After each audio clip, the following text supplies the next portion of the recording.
Varicose veins కి సరైన చికిత్స కోసం సంప్రదించండి ఎవిస్ హాస్పిటల్. నమస్తే రమగారు.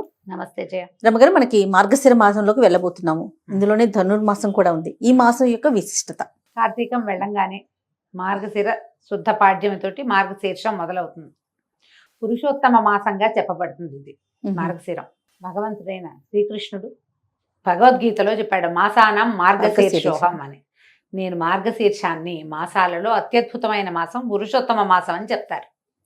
ఇది పురుషోత్తమ మాసంగా ఎందుకు చెప్పబడింది అని చెప్పుకోవాలి. మొదట దీంట్లో ఈ మొదటి రోజునే పోలిపాడ్యమితో పూజ చేసుకుంటాం మనం. అవును, పోలిపాడ్యం అంటే ఆ రోజున పోలమ్మ అనే అమ్మాయి స్వర్గారోహణ చెందటం, విష్ణు సాయుధ్యాన్ని పొందిన కథని చెప్తాం.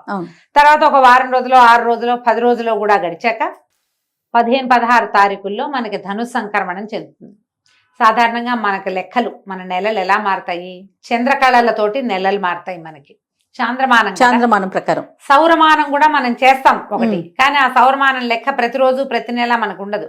చంద్రుడితోటే మన నడక ప్రతి నెల చంద్రుడితోటే మారుతుంది. చంద్రుడు ఏ నక్షత్రంతో కూడి ఉంటాడో ఆ నక్షత్రపు పేరునే ఈ నెలలకి ఇవ్వడం మనకు అలవాటు.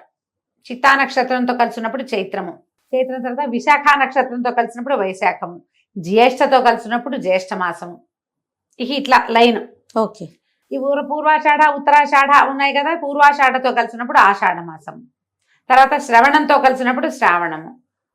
ఇట్లా అయితే ఇలా వెళ్ళినప్పుడు ఈ లెక్కల్లో మనం మాసాలని అనుసరిస్తూ శ్రావణము, భాద్రపదము, ఆశ్వీజ, కార్తీక మాసాలు జరుపుకున్నాం. కార్తీకంలో ఆ విశేషమైన విష్ణు సేవ, శివకైంకర్యాలు జరుపుకున్నాం.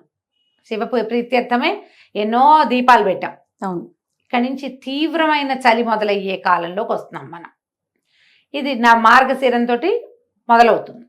అయితే ఈ మార్గశిరంలో ఒక 15 రోజులు గడిచాక ఇంచుమించు పౌర్ణమికి అటు ఇటుగా సూర్య సంక్రమణం చెందుతాడు. సూర్యుడు ఇప్పుడు చంద్రుడు ఏం చేస్తాడు? ఆయన కళలు పెరిగినప్పుడు తిథులు పెరిగి, కళలు తగ్గినప్పుడు మళ్ళీ తిథులు తగ్గి అదే పేర్లతోటి వస్తాయి. ఎట్లా? పాడ్యమి, విద్యా, తదియా, చవితి, పంచమి, షష్ఠి, సప్తమి, అష్టమి, నవమి, దశమి, ఏకాదశి, ద్వాదశి, త్రయోదశి, చతుర్దశి, పౌర్ణమి. మళ్ళీ అక్కడి నుంచి పాడ్యమి, కృష్ణ పాడ్యమి అనమాట. శుక్లమాస పక్షము, కృష్ణపక్షం. అయితే ఈ నడకలోనే సూర్యచంద్రులు, భూమి ముగ్గురు నడుస్తారు కదా. ఈ నడకలో సూర్యుడి నడక ఇంకొకటి ఉన్నది.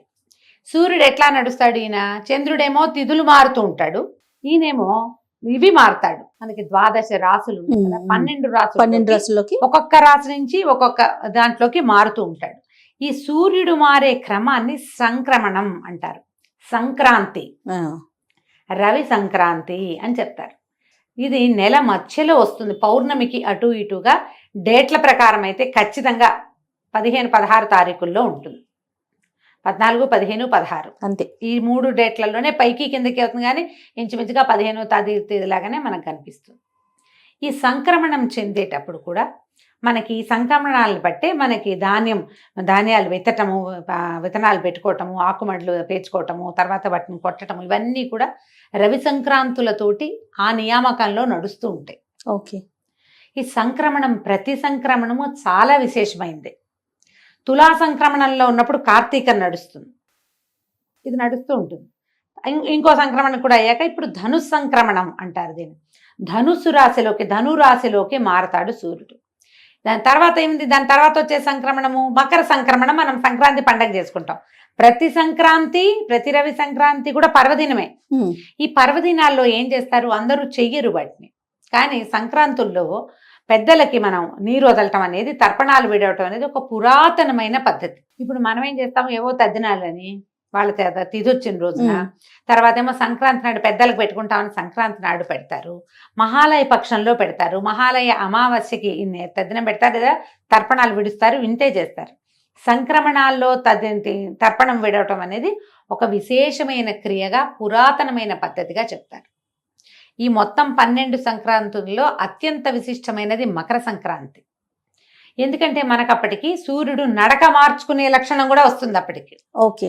దానికి ఒక సంక్రమణానికి ముందు జరిగేదే ఈ ధను సంక్రమణం, మార్గశిరంలో వస్తుంది ఇది. అంటే ఇప్పుడు చూడు, మకర సంక్రాంతి జరిగిన రోజున ఏం చెప్తాం మనం?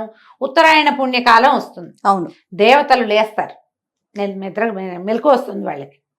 దేవతల మెలకువకి ఒక నెల రోజుల ముందంటే మన మెలకువకి ముందు ఏముంటుంది, తెల్లవారుజాము ఉంటుంది అంతేగా. అంతేగా, మనకి ఉషోదయానికి ముందు ఉండేది తెల్లవారుజాము. తెల్లవారుజామే. అంతే.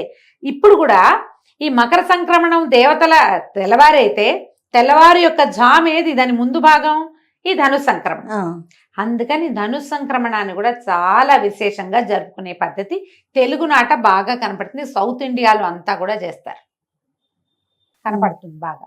మనం ఈ ధను సంక్రమణం చెందగానే ఏం చేస్తాము, అందరూ చేసేది వాకిళ్లలో పీట ముగ్గులు వేయటం మొదలు పెడతారు, గీతల ముగ్గులు వేస్తారు. అవును. ఈ గీతల ముగ్గులు ఇప్పుడు ధను సంక్రమణానికి మొదలుపెట్టి నెలగంటు పెట్టడం, నెలపట్టు పట్టడం అని చెప్తారు. ఈ నెలపట్టు నెలగంటులో ఇంచుమించు శూన్యం, ఏమి ముహూర్తాలు ఉండవు, పూజా విధానమే ఉంటుంది. అందరూ చేసే ప్రాకృతికమైన పూజ ఏంటంటే వాకిళ్ళు ఉడిచి ముగ్గేసుకోవడం, తెల్లవారుజామునే ముగ్గేసేయటం. అందరి వాకిళ్లలోనూ పేడకళ్ళాపులు ముగ్గులు, ఇది నియమంగా కనబడుతుంది. తెలుగునాట గొబ్బిళ్ళు కనిపిస్తాయి. అవును. ఆవు పేడతోటి గొబ్బిళ్ళు చేసి తల్లి గొబ్బెమ్మ పిల్ల గొబ్బెమ్మ చుట్టూ తైవి కృష్ణుడు గోపికలు, గొబ్బెమ్మ గోపెమ్మ చూడు ఎంత దగ్గరగా ఉందో, తల్లి పిల్ల చేసి దాని మీద చక్కగా ముగ్గేసి పసుపు బొట్టు పెట్టి బంతి పువ్వులు కానీ గుమ్మడి పువ్వులు కానీ గుచ్చి పొద్దున్నే అలంకారం చేస్తాం వాకిలికి. విష్ణు సంచారం కోసం చేయబడేది ఇది. అయితే ఈ 30 రోజులు మనకి 30 days పడుతుంది. ఈ సంక్రమణం నుంచి మకర సంక్రమణం దాకా 29 లేదా 30 రోజులు పడతాయి. ఈ 30 రోజులు కూడా అద్భుతమైన విష్ణువారాధన జరిగే కాలం ఇది. ఈ 30 రోజుల్లో మనకి శ్రీరంగంలోను ప్రతి విష్ణువాలయంలోనూ తిరుప్పావై సేవను జరుపుతారు. ధనుస్సుని, ఈ ధను సంక్రమణం ధనుస్సు లేదా మార్గళి అంటారు. ఈ మార్గళి సేవాకాలం జరుపుతారు. మామూలుగా మనకి తెల్లవారుజామున సేవాకాలం జరిపే ఇంకా ఏ కాలము లేదు. కార్తీకంలో మనం ఏం చేసాం, మనమే స్నానం చేసి దీపం పెట్టుకుని పూజ మెల్లిగా చేసుకోవచ్చు, తెల్లవారుజామునే చేయాలన్న నియమం లేదు. కానీ ఇప్పుడు మాత్రం విష్ణు పూజ తెల్లవారుజామునే చేస్తారు. ఈ విష్ణు చిత్తుల యొక్క కుమార్తె అయిన గోదాదేవి పాడిన 30 పాసురాలని రోజుకొక పాసురాన్ని పాడుతూ రంగనాథ స్వామికి మేల్కొల్పులు చెప్తూ, విష్ణుమూర్తికి మేల్కొల్పులు చెప్తూ ఆయన్ని లేవదీసి సకలోపచారాలు చేసి పూజిస్తారు. ఇది సార్వజనీనంగా అందరూ చేసుకునేది కాదు. సార్వజనీనమైనది ఏంటంటే వాకిలు శుభ్రంగా ఉంచి ముగ్గులేయటమే. ఎందుకంటే మకర సంక్రమణానికి మరుసటి రోజున వచ్చే కనుమ నాడు బలిచక్రవర్తి భూమి మీదకి వస్తాడు. ఆయన స్వాగత సత్కారాల కోసం మొదటి మెట్టుగా నెల రోజుల ముందే మనం ఈ ముగ్గులు మొదలు పెడతాం. బలి రావడానికి బలిని భూమికి పట్టించినటువంటి మహానుభావుడైన సర్వవ్యాపకుడైన విష్ణువుని పూజిస్తాము ఈ నెల రోజులు. అవకాశం ఉన్నవాళ్ళు పూజించుకోవచ్చు. ఈజీ మెథడ్ ఏంటంటే దేవాలయానికి వెళ్ళడం, చక్కగా దద్దోజనమో చక్కెర పొంగలో ప్రసాదంగా తెచ్చుకోవటం. ఈ నెల రోజుల సేవాకాలము అన్ని విష్ణువాలయాల్లోనూ విశేషంగా జరుగుతుంది.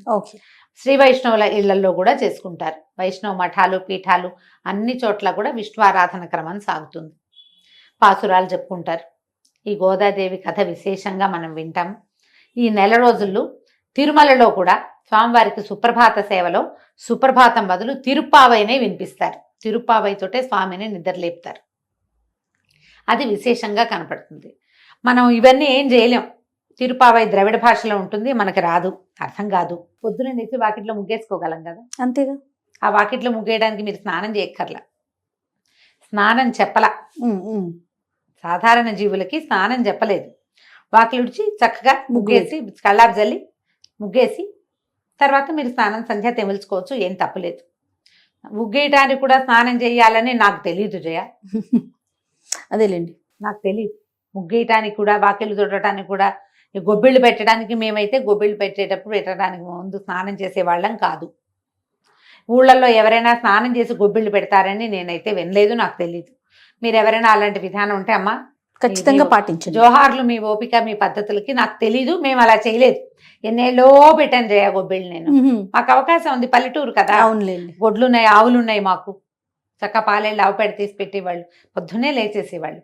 ఎందుకు ఈ కాలం ఇంత ప్రత్యేకం అంటే ఇవి మనకైతే పంటల కాలం. ఈ గొబ్బిళ్ళు పెడితే ఈ గంగిరెద్దుల వాళ్ళు రావటము, హరిదాసులు రావటము, పొద్దున్నే ఆ మంచుని చీల్చుకుంటూ వచ్చేవాళ్ళు. విపరీతమైన పొగ మంచు.